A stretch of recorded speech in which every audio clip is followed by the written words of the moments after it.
Dear friends and colleagues, a very, very warm welcome to the second day of our symposium.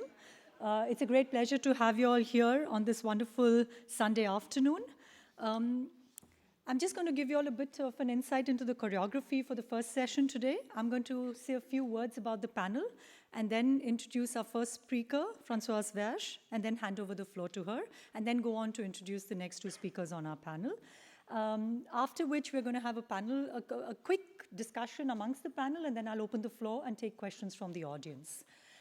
After the session ends at 4:30, we'll have a half-an-hour break. I request all of you all to leave the auditorium, and then we'll start admitting people back to the auditorium from 5 o'clock onwards. Thank you very much. So this is the panel on desire. In his inspiring book, Cruising Utopia, the then and there of queer futurity, José Esteban Muñoz draws on various examples to intervene in what he calls the straight time that normalizes temporality and gives a linear, progressive narrative. Countering this, Muñoz remarks, and I quote him, "We must dream and enact new and better pleasures, other ways of being in the world, and ultimately new worlds. Queerness is essentially about the rejection of a here and now and an insistence on potentiality for another world," end of quote. In contrast to Lee Edelman, who rejects the politics of reproductive futurism and links queer to the death drive, Muñoz presents a compelling rejoinder to queer apocalypse, which Edelman proposes in place of the forward-looking, reproductive, and heteronormative politics of hope that animates many political projects. The queer subject, Edelman argues, has been bound epistemologically to negativity, to nonsense, to anti-production, and to unintelligibility. And instead of fighting this characterization by dragging queerness into recognition, he proposes that we embrace the negativity that we anyway structurally represent. Muñoz, on the other hand, proposes a queer world making that hinges on the possibility to map a world where one is allowed to cast pictures of utopia, or what he calls performing impossibility in the face of the pragmatic. But these utopian gestures are marked by the damaged past and present of heterosexist racialized violence and loss. Along similar lines, Jack Halberstam contests Edelman's relentless form of negativity. In The Queer Art of Failure, Halberstam remarks that, and I quote, "Under certain circumstances, failing, losing, forgetting, unmaking, undoing, unbecoming, not knowing may in fact offer more creative, more cooperative, more surprising ways of being in the world," end of quote. Halberstam cites Quentin Crisp, another quote, "If at first you don't succeed, failure may be your style," end of quote.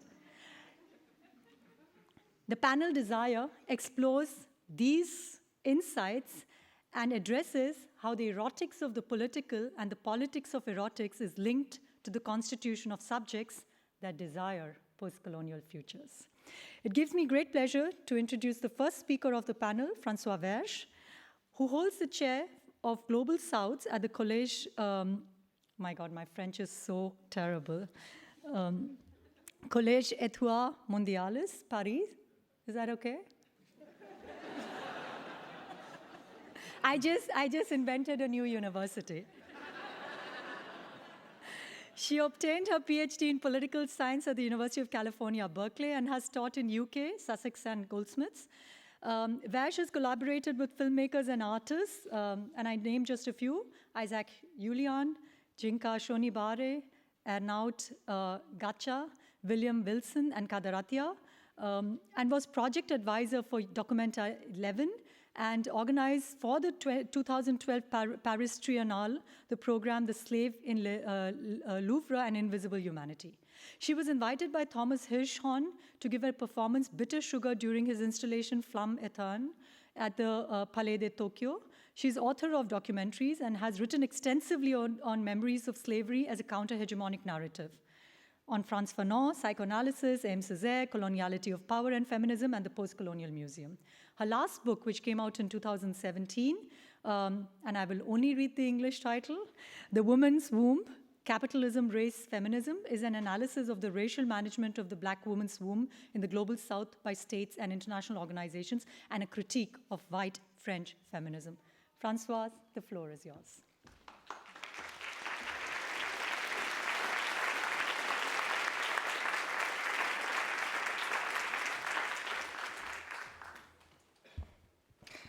Good afternoon. Thank you, Nikita, for this introduction. Thank you to Judith. Thank you to the speaker yesterday, and thank you to you for coming on a Sunday afternoon to listen to us. So my talk, in fact, I decided it's not just one point. It's like 3 points I would want to raise related to the topic of utopia and also of desire. But even first, to answer more directly to the topic of the panel, desire and sustaining desire in a time of broken promise and setback, I will answer that, I understood quite early that desire is sustained, that, once you understand that the struggle will be long and difficult, that we who want to get in the struggle will have to overcome constant division and fragmentation among the subaltern, that we will witness defeats and setback, betrayal and loss, that we will have feeling of solitude sometimes, rage and anger, that we will have to learn to mourn, but also that we will experience victories and joy, that we will learn a lot, because struggle is a constant education. It will be part, and all this will become part of the struggle. So the struggle will not be about victory, about something that we have, but this constant process. And solidarity, friendship, and revolutionary love will sustain this desire. And despite division, fragmentation, and frustration, we also witness that there is always somewhere people who against all odds get up and fight. That's desire. Now, my 3 questions that I will want to put forward for discussion. And first, some clarification. When I say Europe, I mean the fictional but also very real territory that is usually, when we talk about Europe, we think about Germany, France, and England, and it was that constituted Europe. I mean, even more so after 1945. Very rarely we think about the country of Europe that are in the south. We rarely think about Portugal, or in the north, or what we used to call Eastern Europe. A territory that had gone through different configuration and reconfiguration, but which by the 19th century had imposed internally and internationally its rule, even if it was never fully hegemonic. There was a series of moments, because I think it's very important to see how, internally in Europe, moment of crushing revolutionary movement at home and in the colony. I will just give you a very example that you will know about. It's the Commune of Paris in 1871 that has remained a very important insurrection and revolutionary movement in the European history of uprising. At the same time, in Algeria was the most important uprising in 1871. 500,000 people, stood up to the French colonialists. And they were, when the French state crushed the Paris Commune, they sent the army to Algeria to crush the Algerian uprising. And the Algerian insurgent and the communal were tried by the same tribunal, military tribunal. And they were both condemned to exile in New Caledonia. And they traveled to New Caledonia in the same boat. And this is also, why you have the introduction of Islam in New Caledonia. But usually when we think about the Paris Commune, we don't think about El Mokrani insurrection in Algeria. So this is why I say, that we have also to think about this moment of crushing revolution movement or the circulation of repressive laws, especially around private property. I do not use, the second remark I want to do is I don't use the expression white feminism, even though we could argue that there is such a thing, but rather I want to talk more state feminism or corporate feminism, or what Sarah Fares has called femo-nationalism, and also what I call femo-imperialism, and I will come back to that.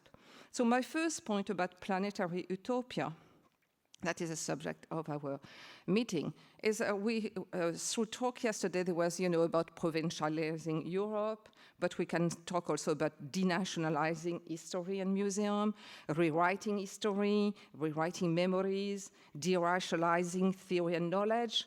But I would like to add that we need really a radical critique of the notion of gender, and perhaps even dropping it altogether. And on the way in which women's rights, which has become a very important chapter of human rights, of humanitarian politics, have become the reference point, the criteria that allow Europe and the West to decide who is civilized and who is not. Women's rights, in that sense, reassure the West today. They can maintain their superiority at a moment when Western values no longer have the purchase that they used to have. So women's rights as a tool for disciplining and pacifying struggle and has become central in Islamophobia in Europe, but also elsewhere. It's at the heart of the current civilizing mission, that if you want a program to be funded, you have to talk about gender and how wars also are justified today. It's a required chapter in the economic program of structural adjustment of what is called development.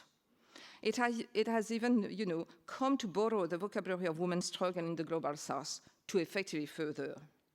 So remember, reinventing what are women's rights, what is the feminism we want, which for me is anti-racist, anti-capitalist, and anti-imperialist, and thus inevitably anti-sexist. In alliance with queer, transgender, and sex workers, this is what we should do. Gender, Maria Lugones has argued, was a tool of coloniality. And to the philosopher Oyeroke Oyemuni, the deployment, I quote, the deployment of gender as universal and timeless category cannot be divorced from Euro-American dominance in the global system or of the biological determinism which underpin Western system of knowledge. The division historically was between free and unfree people, not between men and women, and this came quite late. But this is very important because I think this division, free and unfree, can be also useful again, not perhaps in the sense of the past, of between aristocrat and slave and enslaved people, but, what is to be free and unfree. The way in which gender has totally contaminated discourse, even in the global south, is for me really a question. And I just want to give you just a small example before going to my second point, because I want to respect the 15-minute rule. So I was in Assam, Nagaland in last March, and working with women from Nagaland, as you know, has been occupied by the Indian army for a while, and there was a state of emergency with everything that, Meanwhile, there was 80 to 100 women coming to Assam to the university in Guwahati. And they were presenting themselves. These are women, fighting against violence, the army violence, against rape, against drugs, against human trafficking, extraordinary women. But when they started to talk, it was all the discourse was full of capacity building, women leadership, gender. It was totally NGO vocabulary. And it made me think, that how, in fact, the NGO and the state, the Indian state, have no problem with that, nor the international institution, that women will again have the woman role of cleaning and carrying the mess that has been produced, right? Cleaning, the violence. And so I was wondering how I was going to tell them. I was not going to say, this is crap, these women are really doing, incredible work. So I thought about it, and I said to them, okay, in fact, you are put in the position of repairing what is broken. But could we spend some time to see who has broken it, how it has been broken, why it has been broken? Let's take some time to look at that. So it's not, it will not dismiss what you're doing, but let's, take a time for that. And so, again, constantly asking, because women are put in the position of cleaning and caring. So Planetary Utopia will be, for me also, to push for this other feminism. My second point is, and you will see the 3 points are connected. So last January, you certainly heard about it, a collective of 100 French women, including Catherine Deneuve, denounced in an open letter, I quote, a hatred of men and sexuality, and defending men's, I quote, freedom to pester, because it was, they say, indispensable to sexual freedom. It became world news, controversy, back and forth every day in every newspaper. And I thought that was very interesting, that how it had captured, and again about gender inequality and what is sexuality and what are men and women relation. And in the meantime, how it was used, in the meanwhile, there was a group of women, all of color, from Africa, North and Sub-Sahara and South Asia, who had won a victory after 45 days of strike in Paris. They cleaned the Gare du Nord, one of the most important railway stations. And they were striking against working conditions and sexual violence by one of their boss, which really terrible, example of sexual violence. And they overcame, a lot of obstacles within the family, because some of them were telling me that after a week, the husband said, okay, now it's, it's fine. You got your fun, now come home, dinner, children and everything. Not always, but, some. Also, with the co-workers, a lot of men trying to tell them how they should, lead their struggle, and threat from the railway company. And they discover, that was very clear in there when they were speaking, autonomy and solidarity. But all this was a very small paragraph in the media, even though I thought this was much more important as effectively an example of new struggle of feminism than the right to pester women. So the utopian thinking for me will be daring to go against so many naturalized forms of oppression, that the woman cleaning, and and how effectively in that case gender became in fact a tool of silencing. And this led me to two remarks. The question of cleaning, the huge question of cleaning in the world, which is, I think, it's also about caring. It's not just, cleaning. Cleaning is also about caring, as a site of political feminist struggle more than ever. And the second point also that, that made me think is capitalism as a production of waste, of solid material waste, and to borrow also from human as waste. And so how we can see through that race is a final arbiter of waste and wastage, and therefore how we could fight against that. Both these points are of course connected. Cleaning and caring is seen as a woman's job everywhere, and it is invisible. It has to be invisible. For instance, we enter this room, we will not know who has cleaned this room, and we cannot know who has cleaned this room and who will clean after us. This we expect to enter in a clean place, and this is prepared for us. But this has to be, the invisibility is central. It's also, of course, about women of the global south mostly. It's also a growing industry everywhere. It's underpaid. It's a place, full of sexual violence. I give you a case also, for instance, 2 months ago, there was talk about Sri Lankan women who are forced to take Depo-Provera, which is an injectable contraceptive, as a condition to go working in the Gulf countries. So it covers the sexual violence by the recruiters, and it covers also the sexual violence by the employer, who can rape the woman without the fear of them being pregnant, in the Gulf. So the link for me between cleaning, caring industry, pharmaceutical industry, or the relation with reproduction, social reproduction, and the question of birth control, and with chemical industry that are very important effectively and lead to a lot of disease among the cleaner, is also a certain, transversal thing that we should look out. We should also review the history of the cleaning and caring, historically black women, enslaved black women, and racialized women. Even when they were women of Europe, like white women, they are racialized. The official figure today is 53 million domestic workers in the world, And in the 70s, some of you may remember, some feminists asked, for a salary, like women will be paid for their domestic work. But to me, it will not attack the racial sexual organization of cleaning, caring. How it has become a growing site of struggle, and how we need a new decolonial theory of practice and of cleaning and caring. The second aspect of this growing industry, with also, again, invisible, precarious, racialized, and underpaid job, is a question of waste production, right?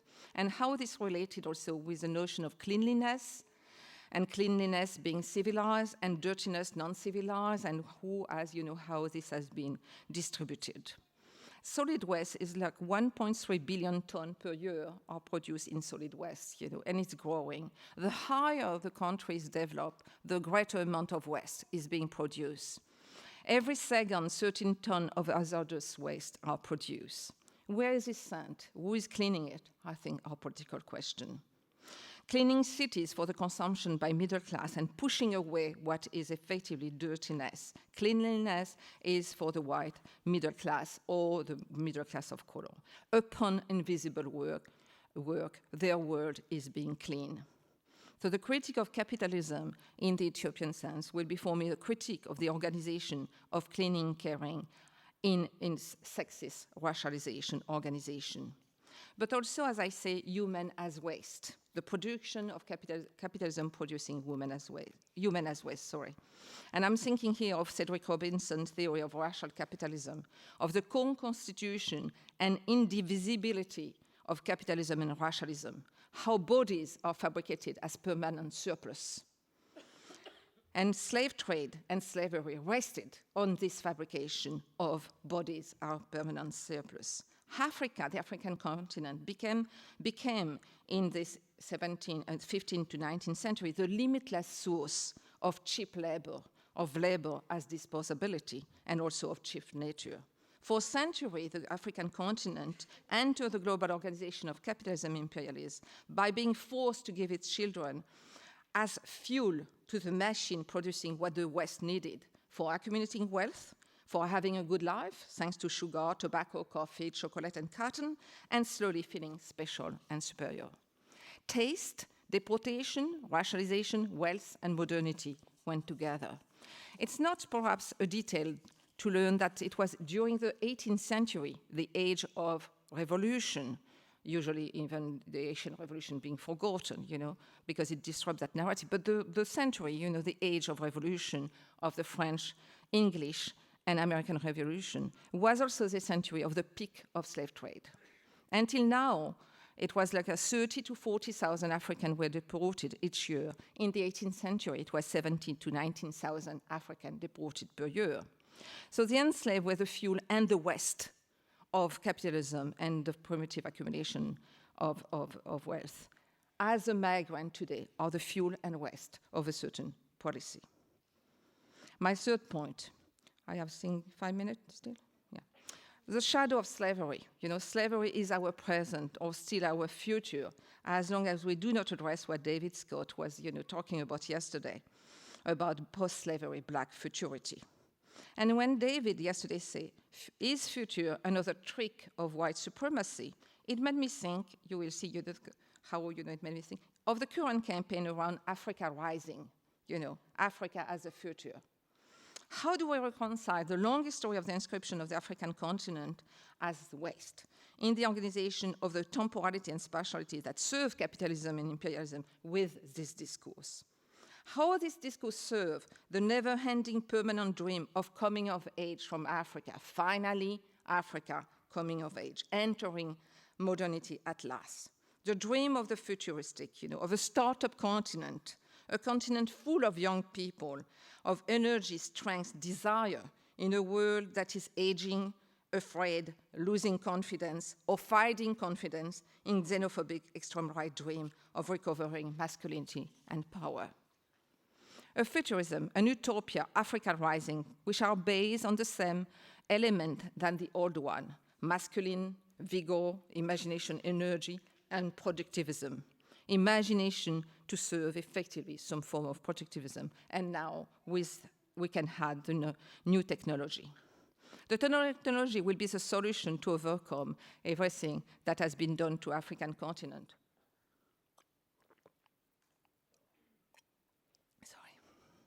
It will even help us to overcome the Anthropocene, which is, as we know, racialized. Entrepreneurship will be the revenge of Africa. That discourse, and I do not want to undermine here the inventivity and energy, coming out of the African continent, does not challenge the organization of the world. Western democratic value may be fading, but its masculine organization of the world is still there, with the engineer, the banker, and now the encoder. We seek to find the algorithm that will solve social problem, and justice, the demand for justice, disappear. So what kind of engineer and encoder do we need, do we want, to effectively invent another future?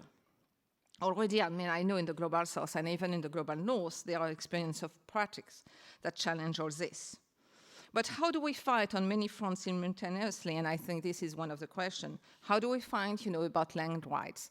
But it made me think also about the Argentinian women's movement, No Una Más, that connects, this against sexual violence with land rights of indigenous people. So how do we think? How do we think deep patriarchalization? What is decolonial deep patriarchalization today of the capitalist system? So Planetary Utopia, effectively finding the naturalization of oppression, exclusion, finding new methodology also to teach and so on. And it made me think also when I was, this question of education, how effectively a school and university teach us to be more and more at distance with ourselves and our world. And I remember a story that Tagore was talk in his memoir, I think. No, in an article about education, sorry, in a speech about education. He was telling when he was a little boy, he was in a school, and one of his comrades went up a tree and sat on a branch and started to read, And the schoolmaster arrived and absolutely tell him to go down that tree, and he was punished for being on the tree, going. And in the following class, it was about botany, and they were teaching about trees. And Tagore say effectively how effectively teaching about, learning about trees has to be through the dead leaves of tree, right? What tree has produced, have paper, and the dead material, rather than effectively the living, experience of a tree. And I think this has become for me more and more important, and this is what also trying. I think also about what René Devish and Francis Namjoon has called, the relation, and I quote, the relational linking person, environment, and their experience as mutually constituting a shared world, the co-production of knowledge. I think about the theory of Sentiere Pensare also as effectively incredible sources to think again, and to sustain desire to continue the struggle against oppression and exploitation and injustice. Thank you.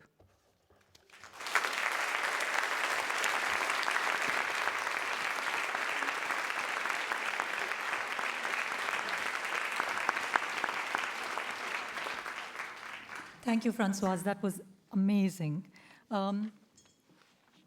I now introduce the second speaker, Rahul Rao, who's senior lecturer in politics at SOAS, University of London. He's the author of Third World Protest, Between Home and the World, and of numerous articles in the fields of international relations theory, post-colonialism, and queer politics. He's a member of the Radical Philosophy Collective and blogs at The Disorder of Things. He's currently working on a book on queer post-colonial temporality. And a very special thanks to Rahul for agreeing to share his thoughts at such short notice as Antonio Vasquez fell sick and could not make it to Berlin. Dear Rahul, I owe you one.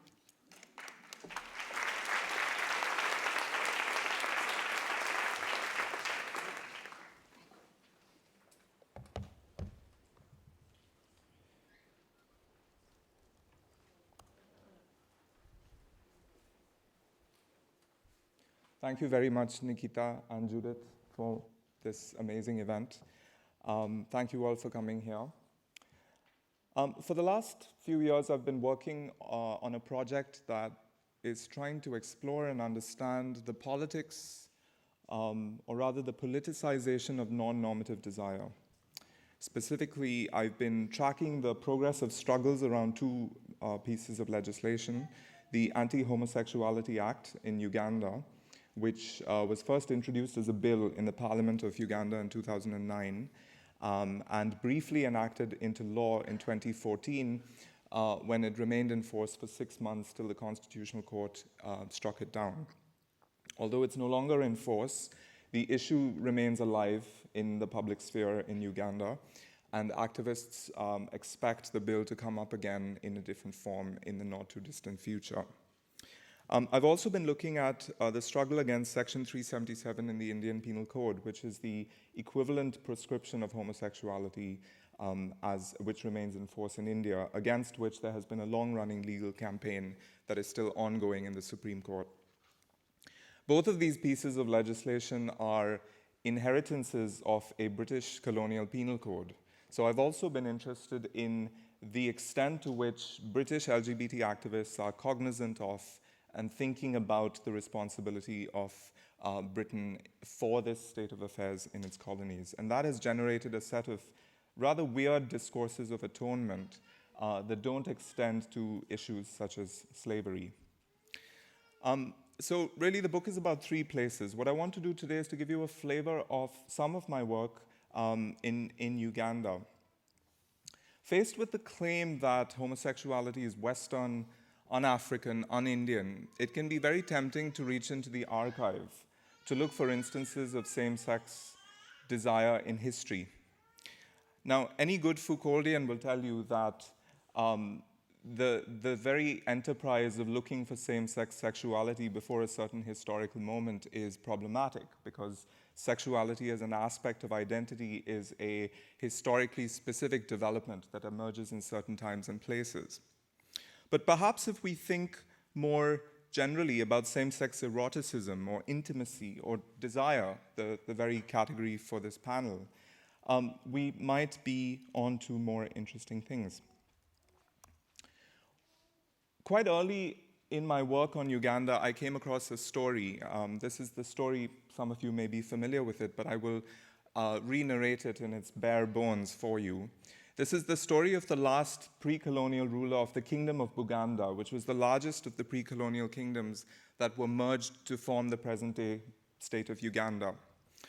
His title was Kabaka, he was called the Kabaka, and his name was Mwanga.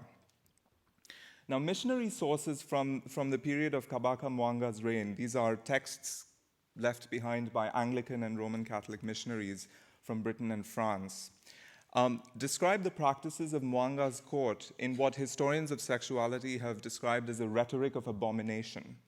That is to say, there are frequent references to Mwanga's corporeal practices. The idea, for example, that he indulged in the vice of sodomy, the sin of Sodom and Gomorrah, and so forth. This is the kind of language in which Mwanga is talked about.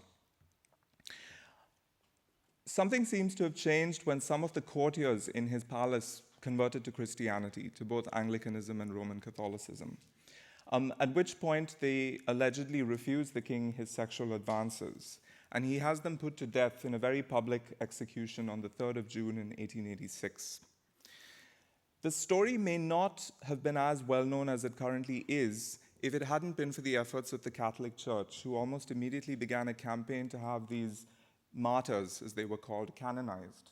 Now, anyone who's familiar with the Catholic procedure for canonization will know that this is an extremely long and tortuous process that involves something akin to a kind of trial with witnesses and advocates and so forth. And so at the end of this long process, which culminated in 1964, the then Pope declared the Catholic martyrs saints. And so today there is a cult to the Uganda martyrs. There is a feast that is celebrated every year on the 3rd of June. There are shrines to the martyrs near the capital city of Kampala, and indeed across the country. And almost 1 million pilgrims from all over the African continent and further afield gather in Namugongo near Kampala to remember the events of the Uganda martyrdoms. One of the things that I was curious about is how contemporary Ugandans remember this story. How do they remember the events of the late 19th century? Specifically, do the everyday memories of this moment echo the hegemonic textual accounts in acknowledging the centrality of sodomy? If so, what possibilities for sexual dissidence lurk within public memory? If not, what genealogies of queerphobia might we extract from public memory? I should be clear here that what I'm interested in is memory rather than history, if indeed we can separate those two things, and I'm not entirely sure we can. But perhaps what I'm thinking about here is hegemonic versus subaltern memory. I don't see what I'm doing here as akin to excavation, digging for something that is buried. I'm actually interested in a story that is hidden in plain sight, that is very noisily and visibly memorialized. I'm interested in the meanings with which the past is invested by the present, rather than seeking to reconstruct the past with its meanings intact. That is to say, I'm less interested in what happened than in what people today think happened. So I've been spending a lot of time over the last few years at these shrines, talking to pretty much everyone who comes there and who works there, pilgrims, priests, theology students, and Ugandans from many different walks of life, journalists, academics, actors who've acted in theatrical and dramatic productions of the story of the martyrdoms, LGBT activists, and pretty much anyone who has a view on the story. And I've been asking a simple question, which is, what do people think happened here? And what does the story mean to them? And I haven't broached questions about sex or sexuality or desire, although I'm interested in the extent to which those themes come up in people's narrations of the stories. And in my conversations, I've begun to hear 4 different versions of the story, each of which has a particular genealogy of silencing. And here I should say that I'm less interested in filling the silence than in making visible the mechanisms of silencing. You will maybe hear the influence of Gayatri Spivak's work and Anjali Arondekar's work in arriving at that kind of position. So the four versions of the story that I've come across, I will call disinterest, displacement, denial, and deployment. And I'll just very briefly in the time remaining sketch out what those stories sound like. Disinterest.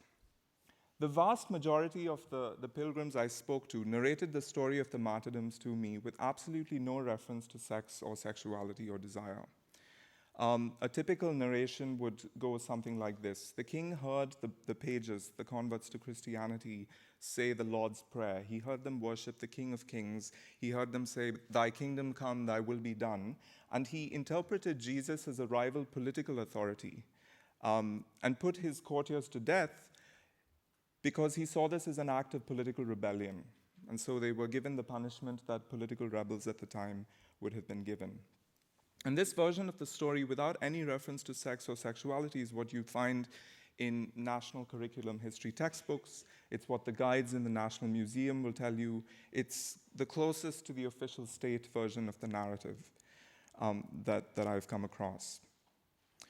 In historicizing this account of the story, I've come to realize that the story has not always been told the same way. That in the early 1960s, as soon as Uganda became independent, it was very common for the hero of the story to be Mwanga, the African patriot who stood up to British imperialism.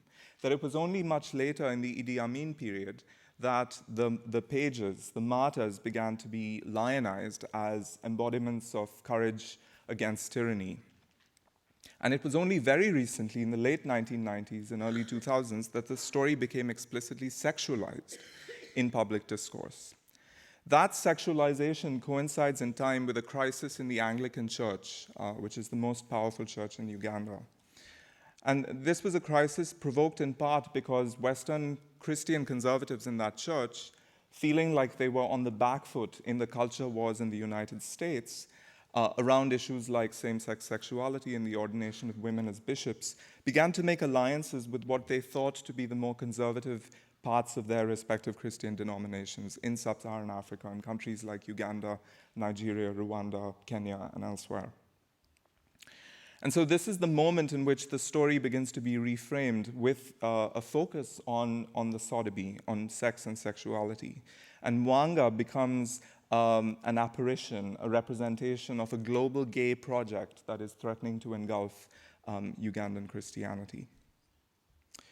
The second version of the story I heard, and this is what I heard mostly from priests and nuns, hewed very closely to the textual Christian missionary sources. And this was the claim that, yes, we had a king who had sex with men in his court, but this is a habit that he learned from Arab visitors to the court. Now, there is a colonial genealogy to this version of the story as well. The trope of sodomy as endemic amongst Arabs and unknown in sub-Saharan Africa is heard, for example, in the work of the Victorian explorer Richard Burton, who notoriously mapped what he called a sotatic zone. This is a kind of geographic mapping of those parts of the world in which sodomy is allegedly endemic. The Middle East, West Asia, and the northern part of the Indian subcontinent feature prominently in this, but sub-Saharan Africa is left out of it. Historians of sexuality have wondered why this has been the case. Rudy Blaze, in The Geography of Perversion, suggests that the demand for black slave labor produced a European discourse of black hypermasculinity. in which the possibility that black men could be effeminate or experience same-sex desire was simply inconceivable. Marc Eprecht argues that homosexuality was associated with advanced decadent civilizations such as Greece and Rome, and he's specifically thinking of Gibbon on the decline and fall of the Roman Empire. And so in this discourse, Africans were too primitive, too close to nature to have unnatural desire. What are the implications of this trope of displacement? I think there are many echoes in contemporary homophobic discourse in Uganda as well. The trope of sodomy as learned endures in the contemporary claim that homosexuality is learnt from the West, learnt from Arabs in the 19th century, learnt from the West in the 21st. The claim that homosexuality is learned or acquired rather than innate and immutable, and of course both those claims are problematic in different ways, implies that it can be unlearned, and this has fueled a whole industry of what are called ex-gay therapies that one sees in different parts of the world. And the converse of learning is teaching. The contemporary moral panic in Uganda heavily centralizes a trope in which homosexuals are alleged to recruit children into homosexuality. So there is also a strong association between homosexuality and pedophilia. How much time do I have, Nikita? Okay, let me very quickly outline versions 3 and 4. Version 3 is one of straightforward denial. This is a story that the missionaries cooked up in order to make Mwanga look bad in the eyes of his people. It's difficult to generalize about the kinds of people who offer this response to the story. I suspect that these tend to be from people who are skeptical of colonial sources per se. It comes from a post-colonial desire to write the history of the nation anew. But I heard it from both secular and religious people. And version 4 is, in a sense, the queer appropriation of the story. So these days, it's not uncommon to hear LGBT activists claiming Mwanga as a gay ancestor. Now, of course, as I suggested earlier, in a Foucauldian sense, this is anachronistic. But it does make me wonder whether sometimes the imperatives of activism and good anthropology diverge. There might be a less pessimistic way of thinking about this, and this is David Halperin's distinction between identity and identification, where he says we don't only identify with those who are the same as us, after all. If other people were different from us, what would be the point of identifying with them? Identification gets at something important. It picks out resemblances, connections, echo effects. Identification is a form of cognition. What he's saying is that when queer same-sex desiring subjects identify with queer ancestors in this way, this is not a case of claiming identity, exactness, or sameness. It's an echo effect, which acknowledges the gap between the sound and the echo. But there are subtler and much richer possibilities for queer identification in the tapestry of the Uganda martyrdoms. Mwanga is not the only queer character in this story, and certainly perhaps not even the most desirable character in this story to identify with in a contemporary landscape. For one thing, as I suggested earlier, the story lends itself to an account, an interpretation of it as an instance of predation of a powerful actor on less powerful actors. And in that sense, it may not be particularly useful politically. At least one queer reappropriation of this story has suggested that really it's the story of a love triangle in which the martyrs transfer their love or allegiance from the king to Jesus Christ. In that sense, it remains a queer story. And that deeply homoerotic reading of it is reflected, I think, in contemporary veneration of the martyrs by pilgrims. One has only to be at the shrine and to watch this, to experience the kind of desire that pilgrims feel for the martyrs. So I suppose what I've been trying to do here is to map different kinds of desire. The desire of the king for his pages, the desire of the pages for Jesus, the desire of pilgrims for the saints. And my own interest here has not been so much on adjudicating between these rival interpretations to make a claim about which version of the story is correct or not.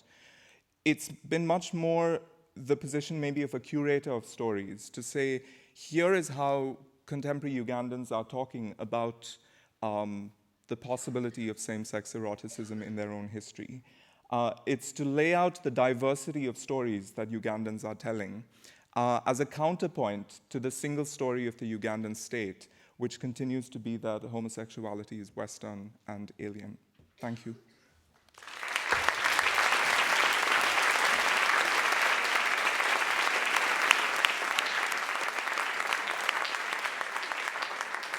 Thank you, Rahul. That was super. I'll introduce the last speaker on the panel, Maria Domar Castro Varela, who's professor of pedagogy and social work at the Salomon University in Berlin, with focus on gender and queer studies. She holds a double degree in psychology and pedagogy and a PhD in political science. Her research interests, besides gender and queer studies, are post-colonial theory, critical migration studies, and critical education. She's previously worked on utopian discourses of migrant women, which was published as a monograph titled Untimely Utopias, Migrant Women Between Self-Invention and Learned Hope. Her current project seeks to investigate and outline the function of education in coming to terms with the legacies of colonialism and the Holocaust, as well as in envisaging democratic utopias in a post-colonial, post-fascist world.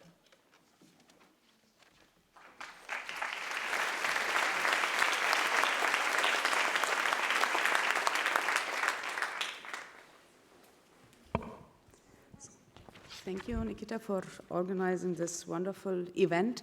Thank you also, Judith, for also being part of the organizing team. And thank you for the audience to come to this event on a Sunday, which is actually quite nice to walk in the green and to enjoy the city. I will talk about desiring another world, and like Nikita said, I worked on Utopias, actually quite focusing on the idea of migration and specifically migrant women, because I noticed some years ago, because the project is a bit older, like 10 years ago, that whenever people talked about migrant women specifically, they were not really interested in their ideas of the future and their ideas also of other political entities and the structures of the politics, but they were more interested in their suffering and in their past. So I tried to talk to them about their utopias, and the interesting point was that in the beginning, when I asked them, can you tell me if you have utopias and what would that be? They started to talk about discrimination. So I thought, okay, there goes my PhD. But then I started to read theory about utopias, and I quickly found out that it's actually not possible to come up with utopias without first analyzing the here and now. And what I will do now, what I will present to you now, is like a bit of a fragmented idea of what came out of this project, which is a little bit old, but it's still kind of haunting me the whole time. The world, I think, is hopeless. This world needs hope. A very specific hope, but maybe we can call it a hopeless hope. If we dare to look, if we dare to listen, if we dare to remember, and if we dare to walk outside our comfort zone, we will recognize and have to admit that this world is not a good place, that this world is in fact a terrible place. And I do not want to repeat the places and practices of exclusion. We all, I guess, know them. Let us instead ask the question again and again and again, what to do? Do we need better theories? Are we in need of more radical actions? It is a question of strategies and tactics. Do we need a revolution? Do we have to think and rethink? Yes, we do. We need better theories. We need more radical actions. And yes, it is also a question of strategy and tactics. And yes, we will have to think and rethink. And yes, we need a revolution. After all, my name is Castro.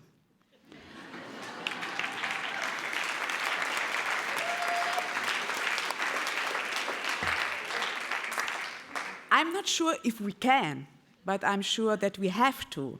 And here we are, utopias and desires. At one moment, Hannah Arendt said that collective responsibilities is mostly seen as a burden, but that the price of not being responsible is way higher than being responsible. To talk about utopias and desires is my task for today. What a pleasure. What a wonderful task. How demanding, how extremely frustrating a task. I confess, what a perverse practice, but anyway, I confess, I desire utopias. Without utopias, I would not be able to desire any more at all. Having said that, I indeed fully agree with my friend Ronaldo, sitting here in the first row, who talked yesterday of the burden of modernity and the heavy baggage of Eurocentrism that the mere concept of utopia is loaded with. But then, we are sitting in the Akademie of Arts. Is it possible to be more in the center of Europe? Don't think so. I think it is time to reclaim and recalibrate the concepts that a bunch of people belonging to feudal hordes have stolen from those they want to see forever at the margins. Let us start to think and rethink utopias, solidarity, emancipation, and so on. The inquiry into what is utopia is inextricably linked to the question of whether utopias can indeed function as tools of resistance. Thus, you won't find any consistent definition of utopias exactly because its definition varies according to the use of the concept. The most important thing to note here is that utopias are idealized but never reachable places, whereby the significance of utopian discourses lies in the purpose they fulfill.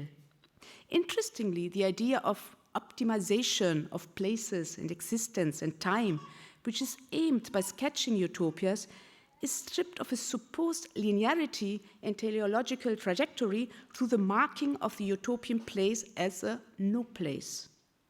The term utopia is actually a pun, a kind of a word play. It connotes the good place and simultaneously the no place. The semiotician Louis Marin explored this wordplay and made it the foundation of his deconstructive inquiry. He read the term utopia as a struggle between pure contraries, which, according to him, allows the utopian space to emerge as a third space. For Marin, this is the neutral space that unfolds at the limits between eutopia, the good place, and utopia, the no place.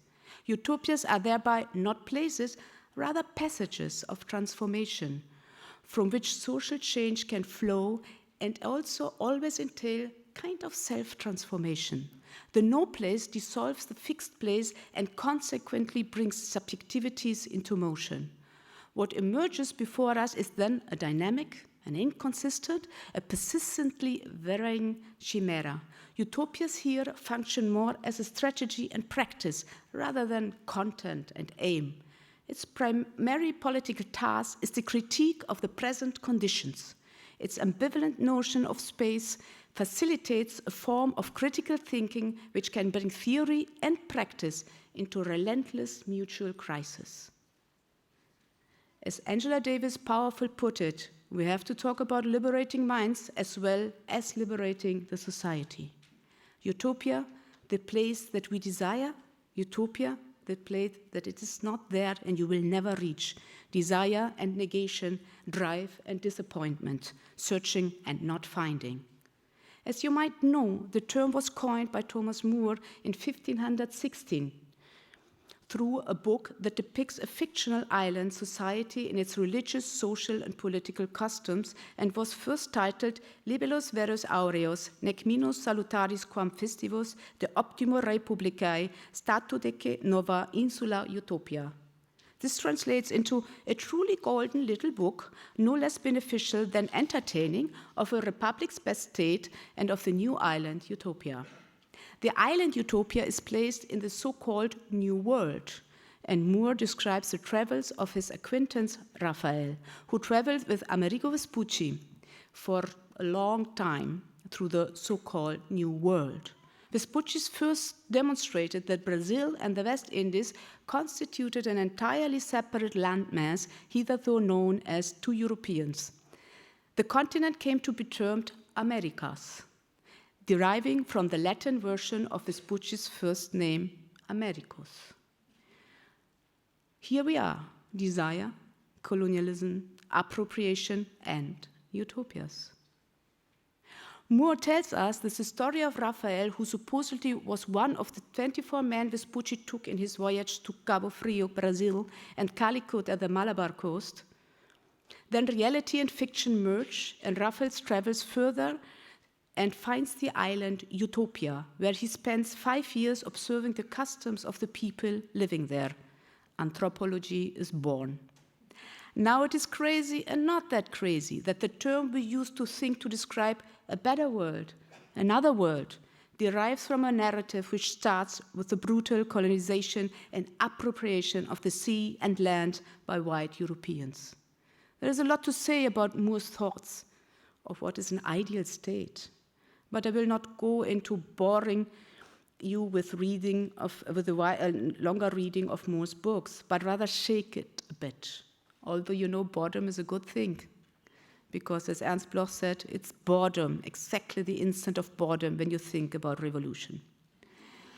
The necessity to search for a place outside Europe to describe a better place actually tells us what a fucked up place Europe was and still is. Actually quite unredeemable. On the other hand, the island Utopias does not exist, and the stories of the colonized just serve as a wall to project all desires on it. As Anne McClintock once powerfully called the colonies the pornotropics of Europe, and refers by it to the European tendency to sexualize the colonized and transforms the colonies into, and I quote, a fantastic magic lantern on the mind onto which Europe projected its forbidden sexual desires and fears. The forbidden, the non-normative, the excessive and transgressive needs a place outside our reach. Moore starts in the colonies but goes then further and further to an island which nobody ever has seen. Utopia is a colony, that's right.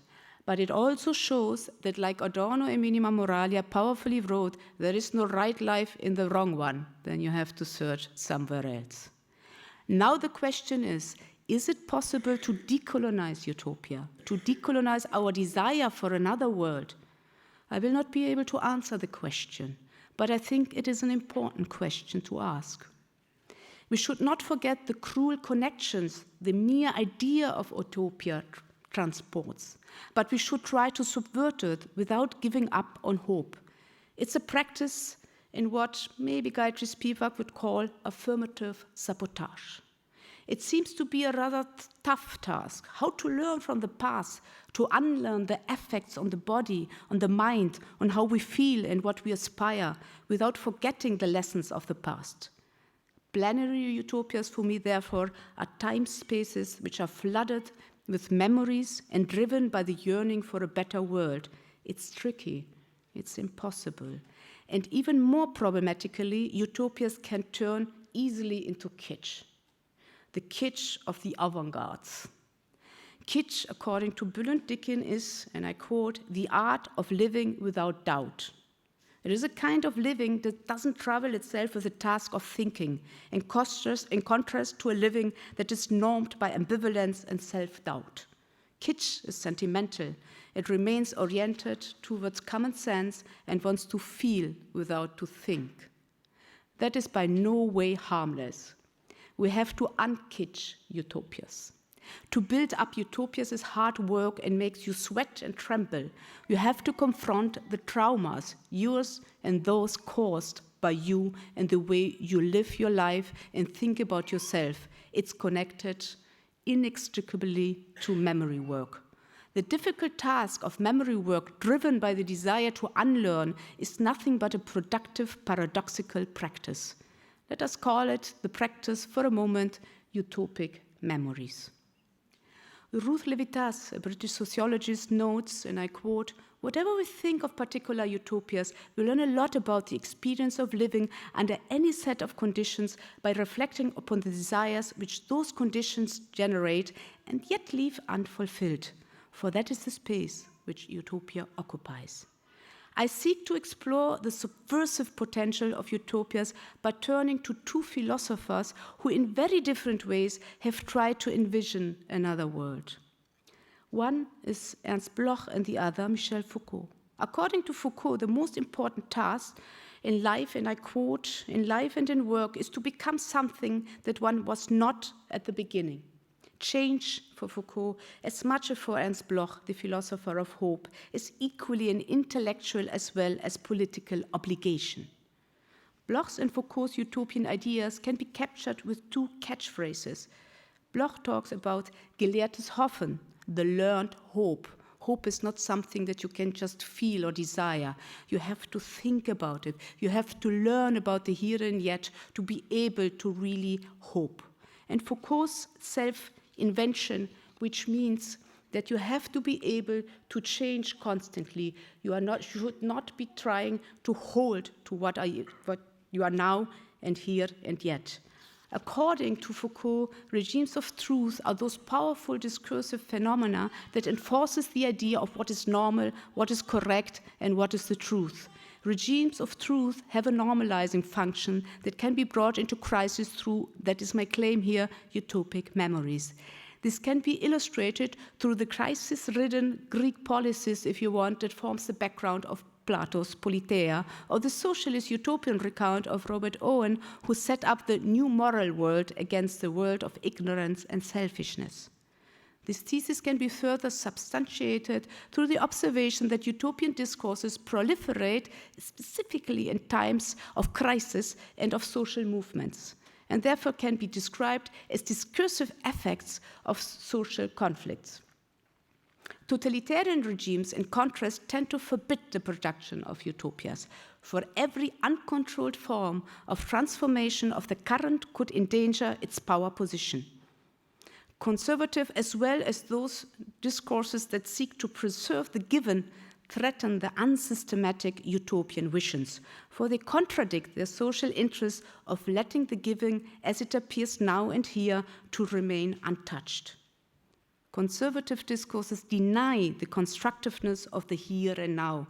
They oppose the transformative attempt to try to stabilize what they call values and traditions. For Karl Mannheim, only those orientations may be called utopian that challenge existing system of order. This observation leaves a few questions unanswered. Is it possible to equate utopias with resistance and transformations? At first glance, it sounds plausible, and precisely because beside the conservative mainstream discourse that is constantly warning against the danger of utopian visions, the leftist emancipative discourses applaud the connection between freedom and justice and utopias. Only when one considers that even conservative utopias pursued their realization that served fascist and dictatorial goals does this tempting connection become a little bit problematic.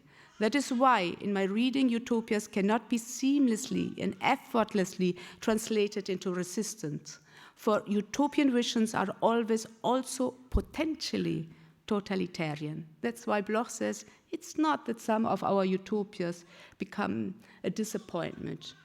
The utopias should be disappointed because otherwise they become totalitarian. Utopias can lead to freedom from, but also stabilize hegemonic structures likewise. Utopias may facilitate the articulation of resistance and mobilize them against lived oppression. In this sense, utopias are potentially critical interventions. But utopians' hope only become counter-speeches in the Blochian sense when they are concrete. That for him implies, to begin with, a powerful critique of ideology.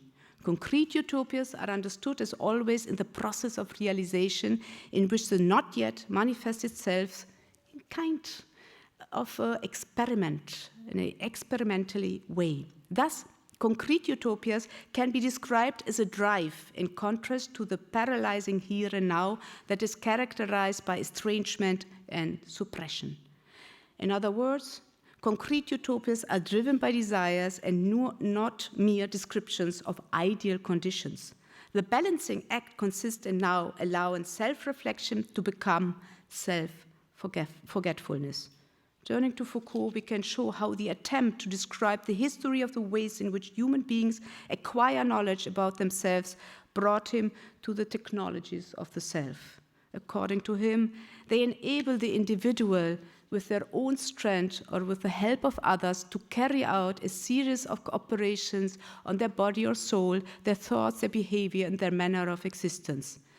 These processes are connected to what he calls paresia, a speech activity in which the speakers express their relation to truth and thereby put their life at risk. Paresia is the opposite of rhetorics, whereby the contrast to the rhetoricians' paresiastes, 5 minutes? Okay, are one with what they say. I just like quicker. Paresiastes do not speak about something, but say what they consider to be true, irrespective of the risk that follows after having said it. If we link utopian vision with the idea of paresia and think them as concrete utopias, then they must be connected to utopic memories and ethical decolonial practices alike. The practice of decolonial utopic memories have to become part of the art of living that is practiced by subjects who are persistently working on transforming themselves because they seek to harmonize kind of what they say with what they think and do. For example, become killjoys, complain and resign, like the wonderful Sarah Ahmed taught us. I describe utopias as thought experiments, thinking interventions. Baudrillard once talked about maximum utopia and pointed out that would be the transformation of life, in contrast to which survival represents the minimum utopia. With this remark, of course, Baudrillard frames the utopian possibilities. Meanwhile, the mere survival portrays one pole, the transformation of one's life is the maximum possibility available. But what if survival is a task that calls for a maximum of imagination, energy, and hope? Then the minimal becomes the maximum. It depends who is talking about survival. Survival is transformation. It's not either or.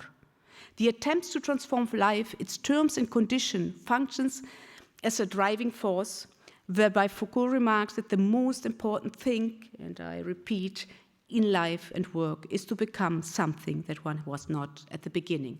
The agents of resistance risk being stigmatized and mocked for their visions of the impossible as possible, but it's through the yearning, especially of the rejected, the stigmatized, the marginalized, that spaces open up that catapult the impossible to the center and thereby revitalize the ontology of the not yet. Remember Gloria Anzaldúa's Borderland? A wonderful decolonial utopia, concrete, brave, denouncing, and creative at the same time. And I quote, a new mythos that is a change in the way we perceive reality, the way we see ourselves, and the ways we behave. La Mestiza creates a new consciousness. The work of Mestiza consciousness is to break down the subject-object duality that keeps her prisoner and to show in the flesh and through the images in her work how duality is transcended. The answer to the problem between the white race and the colored, between males and females, lies in healing the split that originates in the very foundations of their lives, our cultures, our languages, our thoughts. A massive uprooting of dualistic thinking in the individual and collective consciousness is the beginning of a long struggle, but one that could, in our best hopes, bring us to the end of rape, of violence, of war. Jacques Derrida pointed out that the future can only be anticipated in the form of an absolute danger. It breaks absolutely with constituted normality and can only be proclaimed, presented as a sort of monstrosity. Utopias put our critical abilities to test and pluralize the possibilities of radical interventions. For that, we need to connect with another practice which I like to call contrapuntual solidarity. Turning back to the Cuban anthropologist Fernando Ortiz, who already in the 40s wrote a book entitled El Contrapunteo, the counterpoint, I think about solidarity where we do not need one and only blueprint of a better world, but a practice of listening, a practice of utopic memories. It's about pluralizing the narratives and to damage the canon, constructing collectivities which care for differences and are ready to rearrange their desires to kind of misuse Spivak's description of education as the uncoercive rearrangement of desire.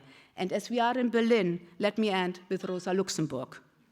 And I quote, "Order prevails in Berlin, you foolish lackeys. Your order is built on sand. Tomorrow, the revolution will rise up again, clashing its weapons. and to your horror, it will proclaim, with trumpets blazing, I was, I am, I shall be. Thank you.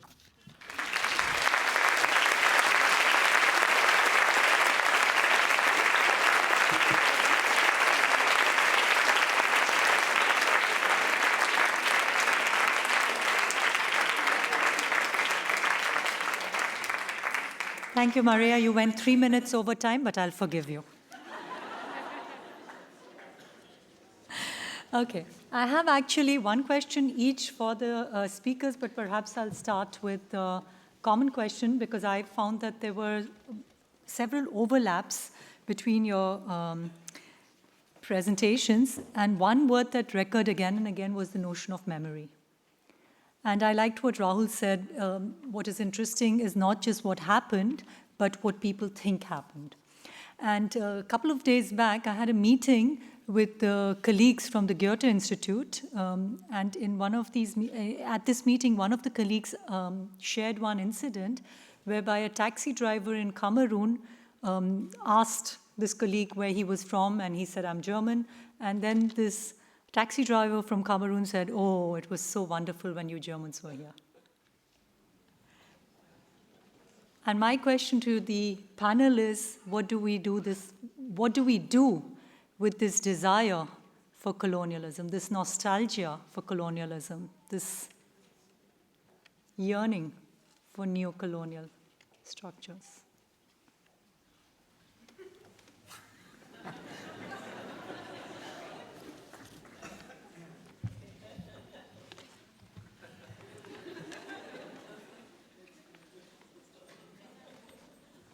I'm I mean, it's squirming. Yeah, I'll just make a connection. I thought it connected very well. Actually, I thought of this example when, Francois, you were talking about your experience in Assam. And you said, the women, very, very powerful, very politically engaged women, had internalized this NGO language. And their subjectivities had been formed through these institutions and these structures. And you put it very well, that there's no question of, paternalizing them or saying that, oh, they are ignorant and caught in ideology and we are post-ideological subjects. There's this wonderful line by Terry Eagleton, and I love to quote him on this particular quote. He's not my favorite thinker, but this particular quote I really find inspiring when he says, ideology is like bad breath. It's always the others who have it. So we don't want to get into this idea that there are a group of people who are caught in ideology and we are post-ideological. Then how do we deal with this very difficult question of desire? Rahul? I think there's a hunger for authoritarianism in a lot of places at the moment. There's this desire for a strong leader, which we see in India, in Turkey, in Russia, in the United States. I mean, all of these instances of authoritarian populism that seem to be democratically legitimated, desired. And so what interests me is, what are the forces that produce that desire for authoritarian leadership? Does this come from a genuine sense that these people are solutions, or is it something much more akin to Schadenfreude, which is one of the few German words I know, which is this sense that not so much that this person will make my life better, but that he will, and it's usually a he will make life worse for other people. I think we need to take that as a political affect quite seriously. And I say this, in saying this, I take that sentiment seriously. I don't want to dismiss it as false consciousness or some form of delusion. I don't claim to have an answer for why people feel like that, but that's, I think, one of the things we have to come to grips with. I also don't have really an answer to this question, only that if we have desires, of course they have also to do with ideology. And I think that we should also take this quite serious, the idea of critique of ideology. That was not a simple thing. That was not a simple idea of people just have the wrong ideology and we change it into a new ideology. It was a task of education. which a lot of people for a long time took very seriously. And of course, colonialism also arranged desires. They produced certain subjects. And if you see what life most of migrants from the global south live now in Europe, I mean the great majority, then it can be that it is a possibility, you know, of desire something that is different of what you are living now. And of course, it's a terrible thing. It's a very, very ambivalent and troubling idea that there are people who still think that colonialism was a better place than it is now. And but I don't have a solution for that. I also, like Rahul, would take that very seriously and not dismiss it as, you know, just foolish or disillusional.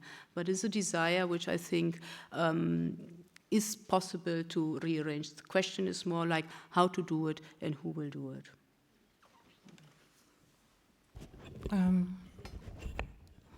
I will say, I mean, I have heard that also in Algeria, in another place, you know, it was better, you know, there was more order and it was clean.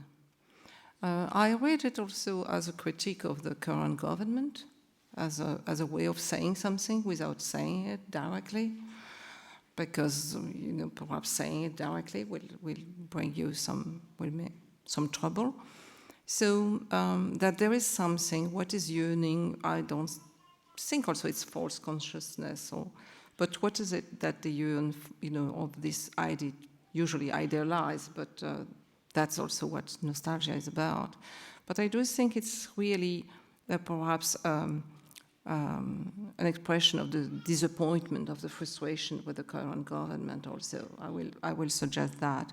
I mean, Stuart will say that, you know, the rise of the right is a symptom of, rather than the cause of the failure of the left. And so is not that a symptom of, you know,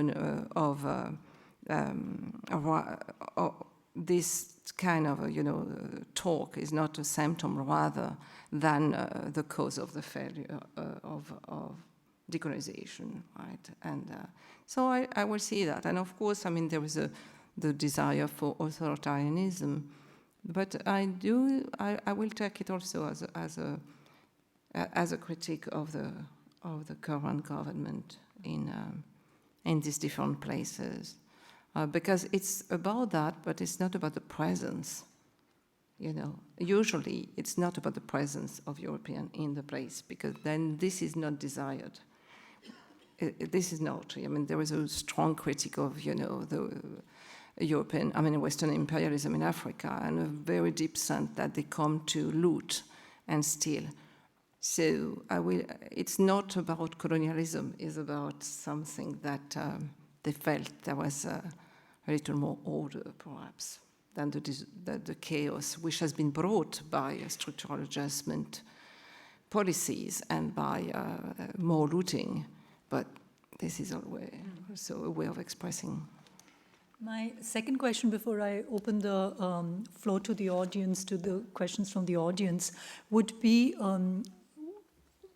each of you all quoted several scholars, several intellectuals, and my question to you all would be, do intellectuals play an important role in your assessment in processes of decolonization, in whatever term you prefer, hopes, in charting desires, in charting post-imperial futures, or are intellectuals in certain ways part of the problem?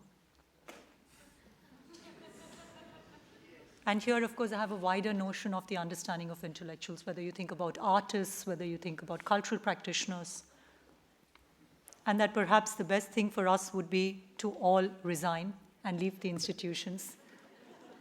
I mean, Nathalie yesterday put it wonderfully that she didn't learn anything at the university. So the role of intellectuals.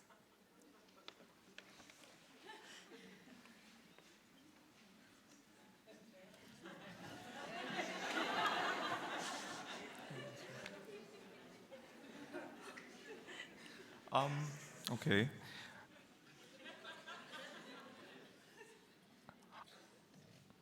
I think ideas are important. I think the question is, where do ideas come from? And I'm not sure that they come just from intellectuals with a capital I. I'm quite interested in sort of everyday utopias, desires, and I feel like these days they circulate quite a lot on WhatsApp through memes and on Facebook and social media.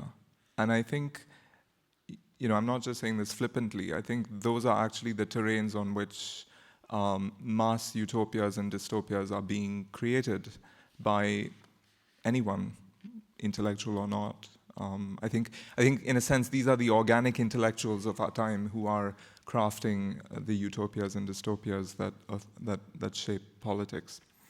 But I also just maybe want to offer a temporal response to Nikita's question, the first question, which is that, and I'm thinking also of David Scott's point yesterday about how the collapse of the future has led to looking back at the past. And I think that what we're seeing here is not just looking at the past, but a romanticization of that past in response to the dissatisfactions of the present and the collapse of the future. And that past is different from past pasts. So in a sense, because futures past have disappeared, we have new pasts that look better than the old pasts to people.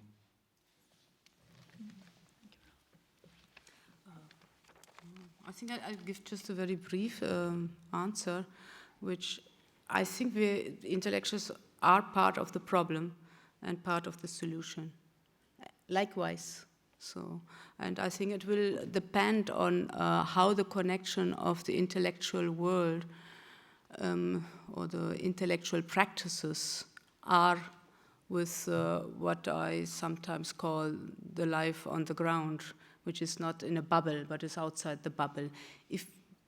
If intellectuals are able to somehow preserve these connections, to stabilize the connections, or to build up the connections, I think it's a work done which is very, very important, because you need also sometimes to go into brackets of the abstract to see what indeed is happening in the world. Otherwise you won't succeed.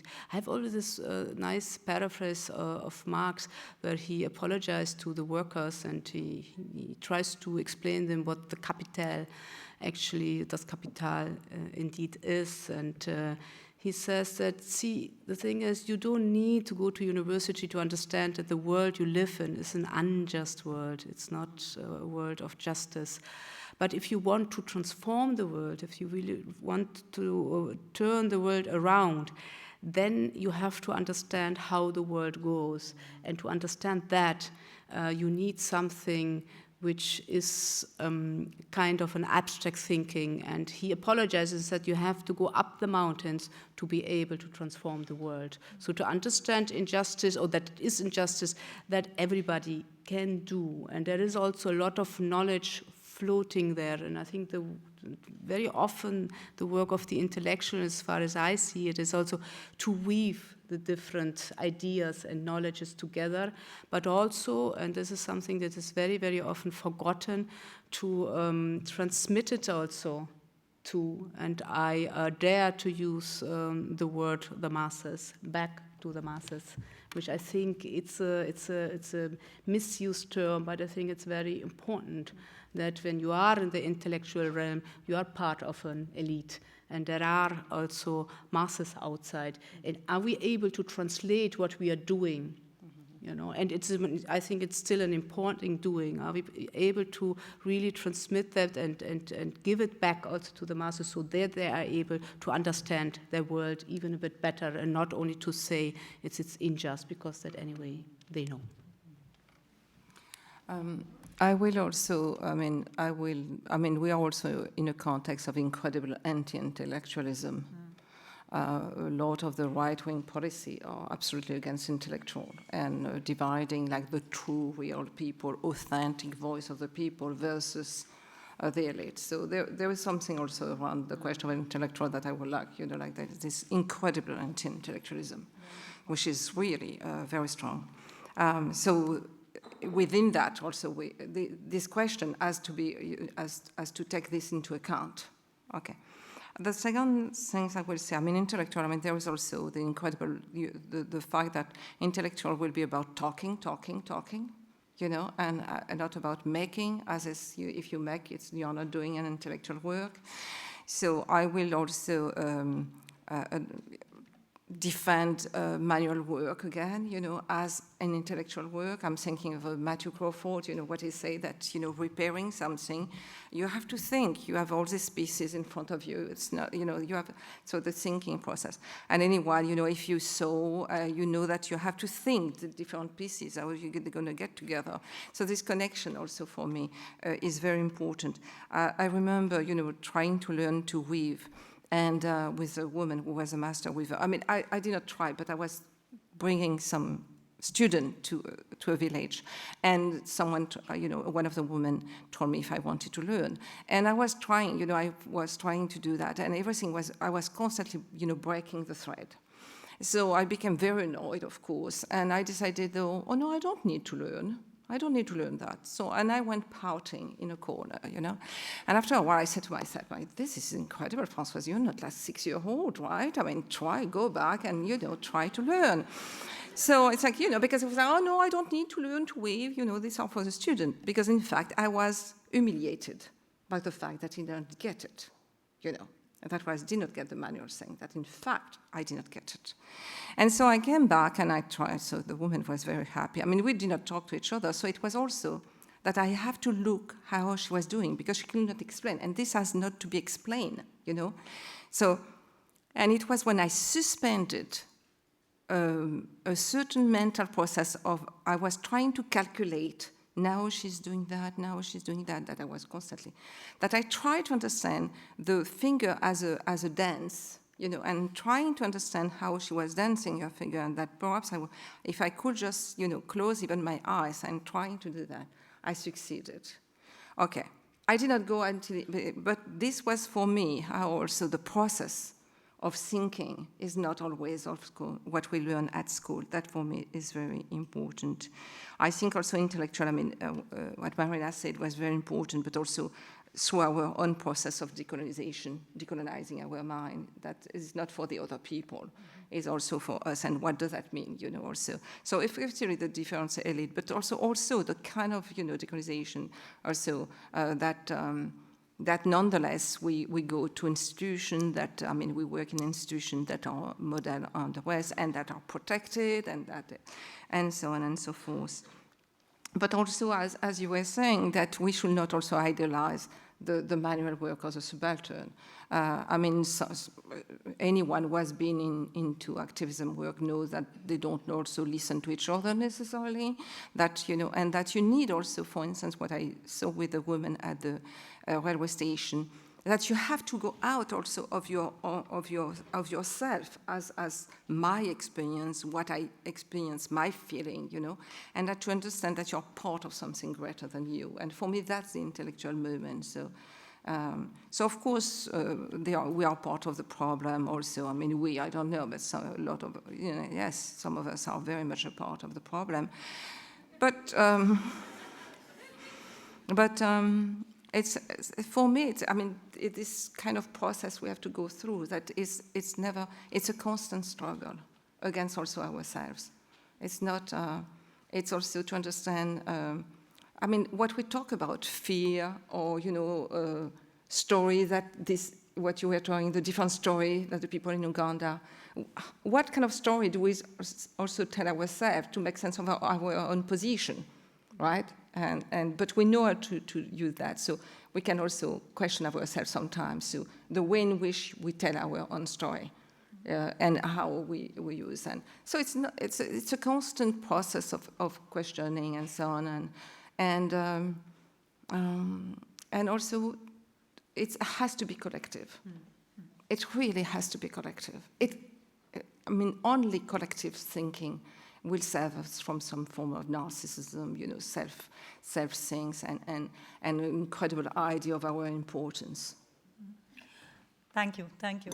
My last question, and then I'll go to the audience, is a very selfish question, because this is something that has been giving me nightmares and keeps me awake at nights, and and somehow each of you all touched upon it, and that's of course the question of the state.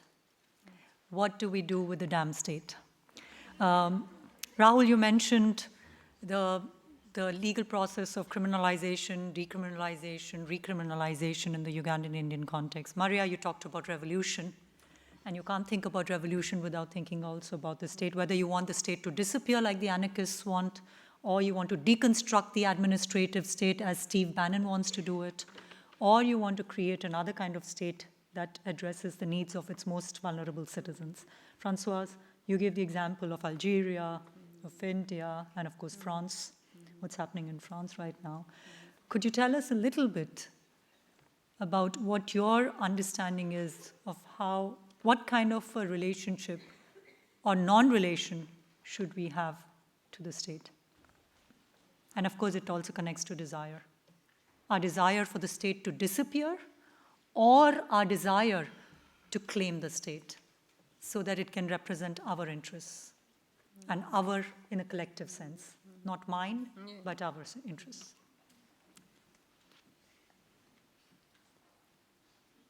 Can I not be the first person to answer the question?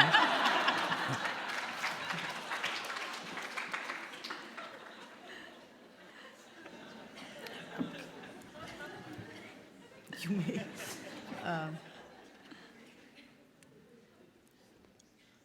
It's a difficult question, because I think, but I think the best for me is to quote Nikita Dhawan,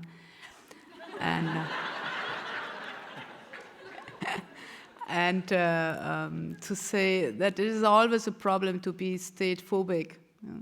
We should not You're quoting Foucault, by the way. Yeah, but through Nikita. You know. I'm quoting Foucault through Nikita. But I know that this is a very, very tricky idea to always see in the state only the enemy.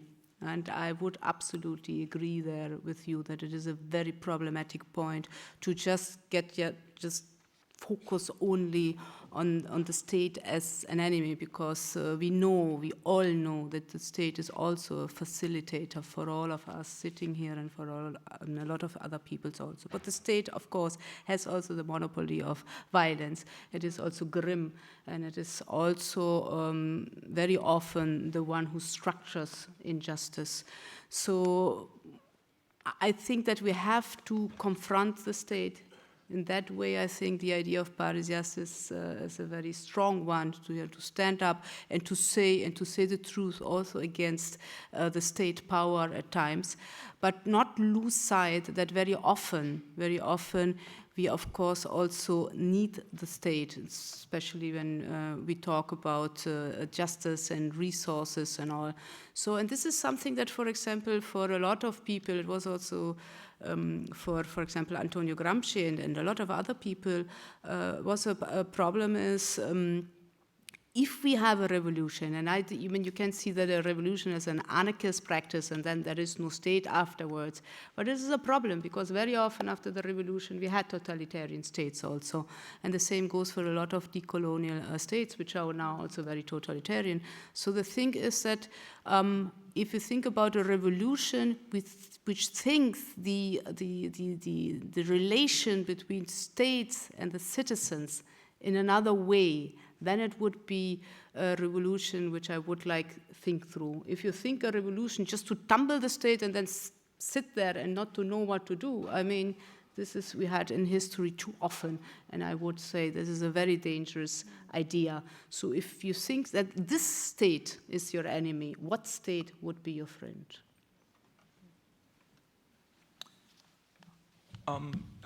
I don't disagree much, actually. I think the state is a zone of contestation. It can do all sorts of things.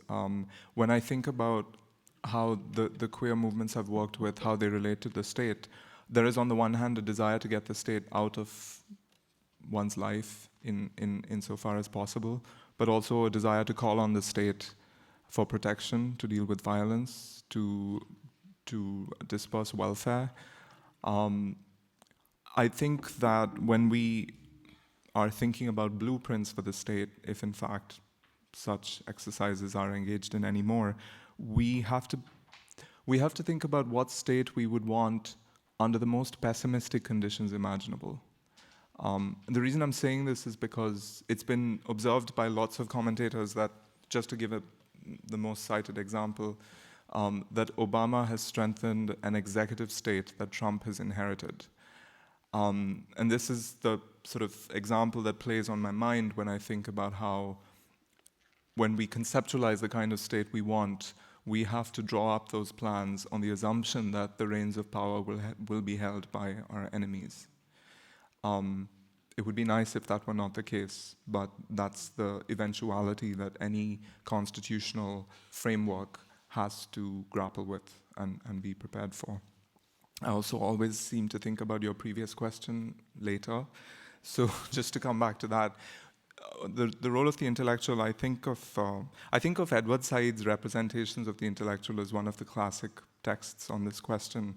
I love it very much, but there is a slightly ivory towerish conception of the institution in that text, which is a conception of the institution that I think one can have only in the most privileged circumstances, an institution that is insulated from the state, from the market.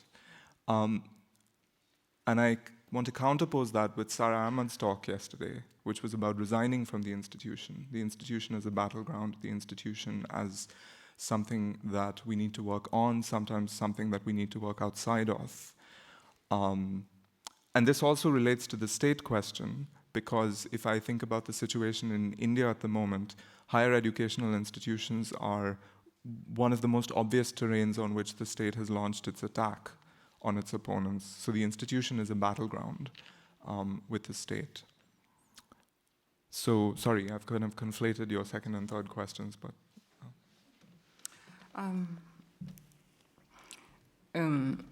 When I grew up in Réunion, France was a state. France was not a country, it was a state. The state with the police apparatus, the tribunal, the media. And the fact that my parents were anti-colonial actors, so they were, a house search and visiting them in jail. So for me, the state was effectively exactly, like, okay, I knew what it was, in terms of effectively monopoly of violence. But at the same time, it was also the institution, the structure that anti-colonial were calling, that to stop the violence. So that was an education also, of course. But it made me think also about how do we think the politics of protection? Because we say, okay, the state protect, and we need protection. But the way in which, and most of the protective laws have been the result of struggle, right? People fighting for protective laws for workers, for women, for families, for children, whatever. So it's a constant struggle, but also we have seen how protective law can become repressive laws at one point. What was effectively, and I remember the incredible controversy also in the feminist movement about the law against rape, or against, because the way in which the state, it will be the police, and we will go, this has been, of course, black feminists in the United States have talked about that you will go to the police. That is the very, instrument through which racial sexual politics are being done, to complain about someone, and that you will send that to the tribunal. That is effectively also a racialized sexist structure. So I will say that in the relation with the state, for me, there is now, what I've been thinking about, that rethinking the politics of protection. What will be, the colonial feminist politic of protection? And knowing that we need protection, that we cannot be stateless, what has been said also, of course, and we know what are the position of stateless people. And so it's a constant work also of in which context we are living. And effectively, as Rahul said, that there are moment in which institutions are under attack by the state, and they are protecting people against the state. I mean, India being effective, but so for me, it's like it's not claiming or make the state disappear, but I mean, I don't think the state is going to disappear soon. I mean, not in my lifetime anyway. So I leave the question for people afterwards. But rethinking this political protection, we see that with the migrant today. We are absolutely in the middle of, protecting Fortress Europe, protecting the migrants against themselves, protecting the migrants against the smugglers, and how this whole use of the term of protection by state or by the European community are building some. And the people who want to defend the migrant are also talking about protection, protecting them from violence and protecting them also and from. So really this question for me of rethinking the politics of protection, and therefore the question of the state is very important. So we are not caught into the vocabulary of the state, the way the state see protection, and to enforce the role of the police and the tribunal and the army. And how effectively we talk about, and of course for women and for sex workers and so on. We see we are at the heart of all this discussion about protection and the state. And in France, the new government is absolutely using this discourse of protection as effectively pushing for more liberal policies, but at the same time appearing as protecting, as being the good protector. So we have to take again that word, that notion of protection and giving back its political meaning. Thank you. I'll now take questions from the audience. We have people supporting us with microphones here, please, right in the front.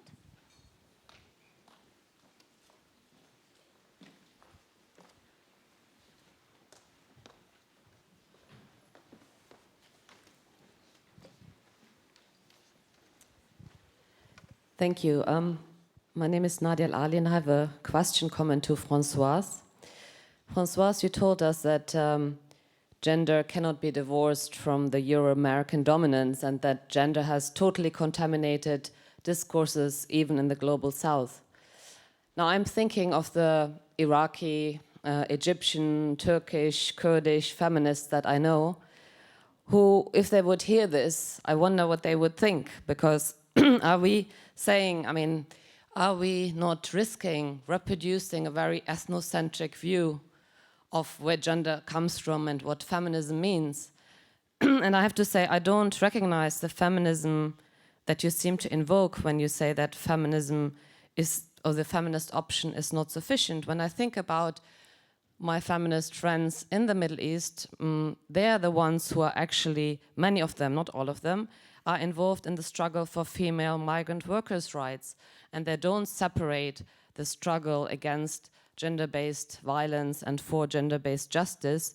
They don't separate that. The struggle for looking at those who are doing the cleaning and the caring is very integral to their feminism. And to be honest, I also see the same with my feminist colleagues in the UK and in Britain.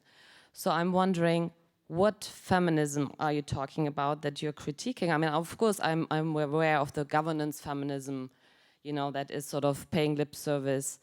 And also, I think that we need to be very careful in not reifying women's rights in relation to the West, because I think that the West, which is not homogeneous by any means, women's rights are under erasure. When I see what's happening in the United States and elsewhere also in Europe, we have to fight for our rights. We cannot, of course, the Western countries, politicians, the media instrumentalizing women's rights, what we certainly cannot take them for granted. And I think that we also have to stop thinking of the West as something outside of us. We are part of the West, and the West is heterogeneous, and there are European Muslims, we come from all over. So I think I would want us to be more careful in the way we use the categories, and I feel worried that we might inadvertently actually reproduce ethnocentric notions by thinking about gender as something belonging to Euro-American dominance. Thank you, Madam. I'll take one more question.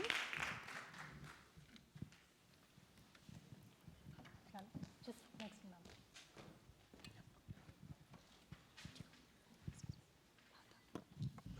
Thank you very much for your talk. They were very inspiring. And this is a question for you all, because there were many discussions about the university, very critical discussions, but I would love to know how you consider that university, and this is related to the title of the panel, can also be a place of desire and a place of utopia, because desire of knowledge and desire of libraries or being alone in the library is also a desire that many people have when they enter in the university in all parts of the world.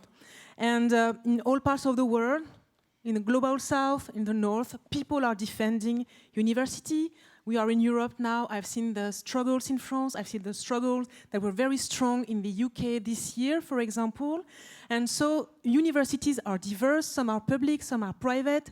Some are under the scheme of the global market. Some are trying to defend something else.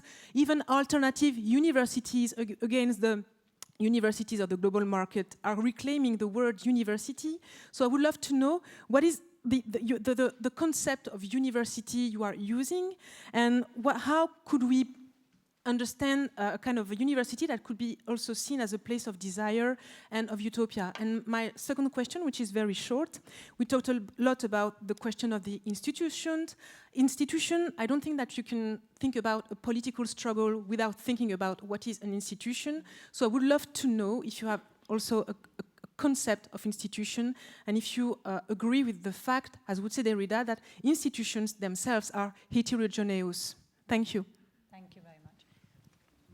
Yes, thank you. I'm going to take another third question and then hand the floor to the... Thank you very much. Arlette-Louise Ndakose is my name. I'm very interested in what you all talked about today and yesterday. My question goes in a direction of the ones who just ask questions right now. And yesterday, I was very happy when you raised the question about intellectuals, if they are part of the problem or if they can be the solution. And what I was thinking about is what just right now the philosopher Nadia Yalakisukidi just asked of what institution actually can mean. Because as far as I understand it, intellectual doesn't mean necessarily institution. And for myself, institution is a problem as I can see it here in the Western or in Germany where I was. It's thinking that we hold a thought that is worth holding, and we're not open. We're not opening to other thoughts. For example, at the Institution of Philosophy here at the Free University, there was a PhD scholar. She came and made. She was doing a PhD on Badawi, the Egyptian philosopher, and it was the first time that my professor heard of Badawi, and she was, oh, okay. He was very important for Nietzsche, for example. He worked on Nietzsche, and but they didn't change anything in this institution. And I was thinking of when you asked intellectual, I was thinking of what Fabien Boussi-Boulaga said in an interview that you can find on YouTube. That people think that it's first eat and then think, but if you think like this, then you may not eat very soon at all. And an intellectual is the one who is constantly thinking of what's happening right now, and it's not the one who is holding the control. He has to be open.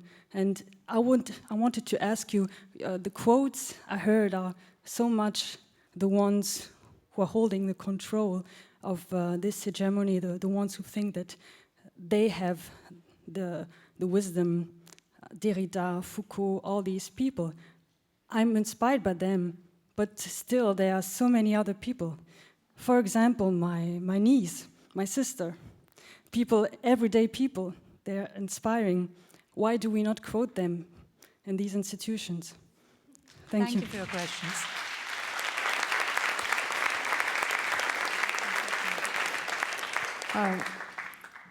I think I was very careful to say what Europe I was talking about and what kind of West I was talking about, and was trying not to make it homogeneous, but apparently I have totally failed.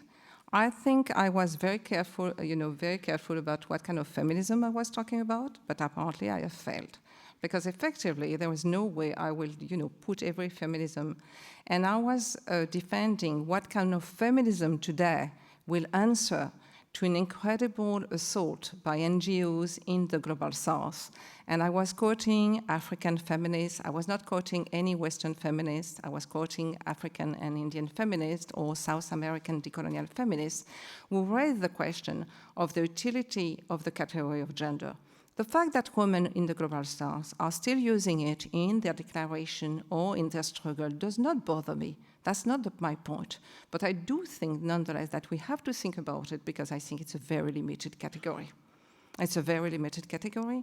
It does not take into account what is, free and unfree. It does not take into account, and usually when we think about gender, we nonetheless think men and women. And we don't think about other genders, or people identify. So that was my question. I think that effectively, when I see what's happening with the gender in structural adjustment program or in institutional, I think it's a very, yes, it's a question. I've never said that, women in the South did not pay attention to women's workers. I don't think I say that, but I may, the question, for instance, of the West, I raise also the need to find, again, the history that connect the different struggles. So when I quoted the Commune of Paris and the Algerian struggle, for instance, like this, to recover this history that tell us totally a different history of effectively the revolution, the history of European revolution, that bring this history of European revolution in a much more larger context and connection. So I really, I think through this kind of example, or I could have given the example of the Algerian War and the way in which effectively some French people enter and supported the struggle at incredible risk. That was also a different way. So I don't take Europe. I mean, I know that you have people, but I was really clear about what the project of Europe, and especially after 1945, the one in which we live, which is not the one of the 19th century or 18th century, and which was based on a very specific idea of what will be the European community and what will be the value. So I pay attention to that and the reordering of the world in 1945 that was followed by the Cold War and the kind of incredible different talk about reproduction, the institution entering about social reproduction and how they will the birth control, but at the same time, the new talk very quickly by the 70s about the environment and the way in which this global south was seen as a threat on the environment of the world, on effectively demography. So for me, I'm looking at that idea. I'm not looking, and I know that Europe is heterogeneous, and I know that not all women, and I'm talking about a feminism or different feminism, and as I say, corporate feminism, state feminism, femo-imperialism, femo-nationalism, that are very, nonetheless, strong ideology today and have impact on people's lives. It's not just discourse. I mean, I don't know for Germany, but I know in France, the talk of human rights, the kind of discourse of femo-nationalist women's rights is incredible in Islamophobia, in absolutely attacking Muslim men and Muslim women. And in also ordering the way the imperialist policy, the French imperialist policy in Africa or elsewhere, or the kind of policy they have in their own current colonial empire, because as we do know, France still have a colonial empire with all the territory it's have around the world in the Pacific, Indian Ocean, Caribbean, and South America. So there is for me a need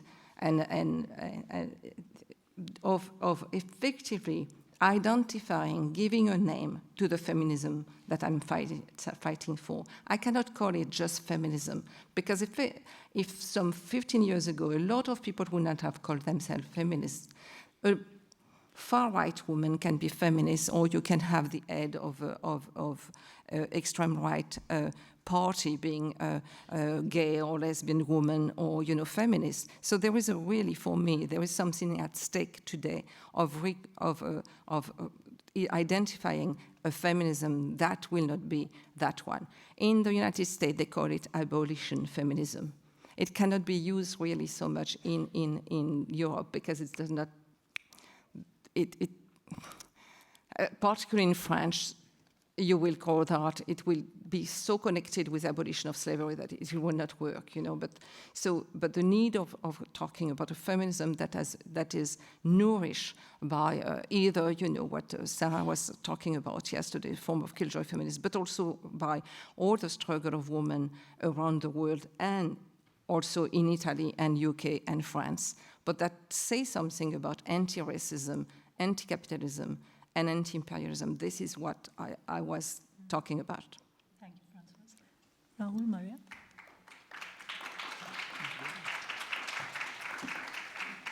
So then I will try to comment or try to answer the two questions, I think, that were connected on the university and also on the intellectuals.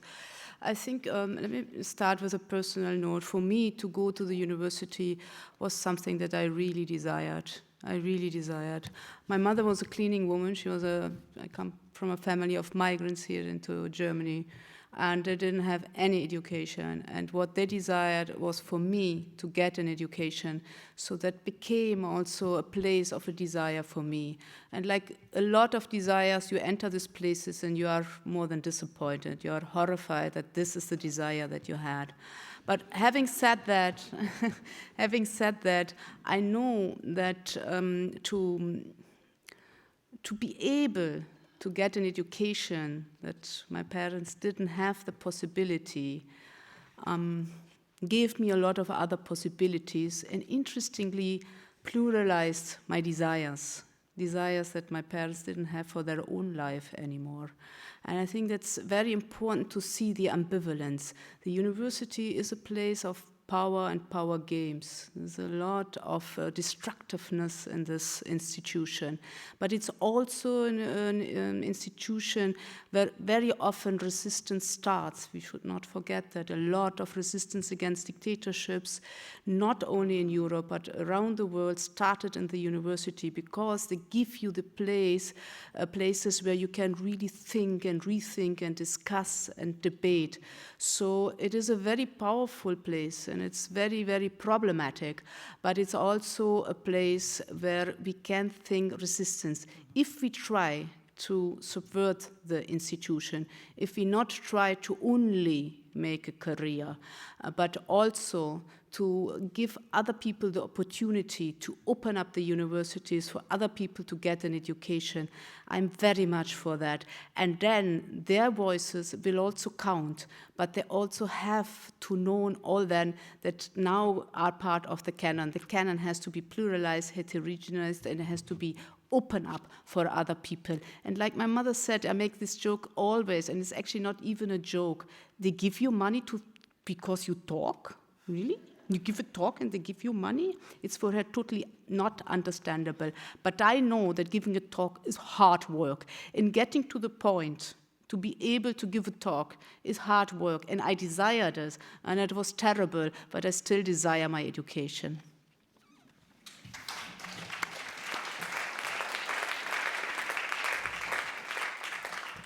I'll just respond to the questions about the institution and the university. Nadia Yalakisukuri's question about, actually yesterday when I was watching your presentation, I was very inspired by one of the posters that you showed from Paris 8, which was the banner of, I think it said something like, our university should be judged by the struggles that go on within it rather than the prestige that it garners in the outside world. And it really made me think of my university and the situation of, that we find ourselves in the UK. I think this is a general phenomenon in the UK where we are constantly bombarded with metrics that are sent down to us from the state that we are meant to then satisfy in various ways. And this generates a huge bureaucratic apparatus within the university to tick those boxes and make sure that we can market ourselves to students as a desirable place to be in. Whereas in fact, the struggles going on within the university over things like decolonizing the curriculum, the rights of cleaners, the struggles against immigration and border control, if people could see what the kinds of conversations that were happening around those issues in our university, we would have, I think, a totally different image in the public sphere than judged solely by these metrics. So in a sense, the campaigns around the decolonization of the university, which are now happening everywhere or in many places, I've been following the debates in South Africa very closely, given Rhodes Must Fall, and the kinds of reverberations and echoes that has had in other parts of the world, have been very inspiring to watch. The one thing I think we should watch out for in a more cautious vein is when university administrations begin to co-opt decolonization campaigns and use it to market themselves as desirable places to be in. So, don't be surprised when 5 years from now there is a new metric saying, have you decolonized box 1, 2, 3, 4, and 5? And then an announcement saying, come to us, we have decolonized. So, yeah. Please join me in thanking the panel.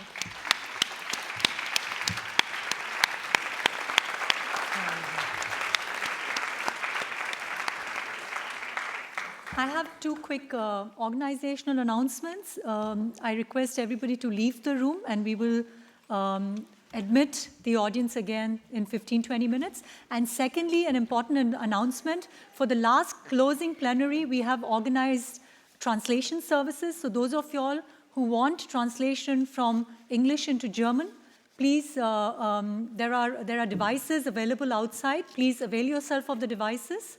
And I'm already in advance thanking the translators who are taking up their spot at the back of the room. And we'll reconvene in 20 minutes. Thank you very much.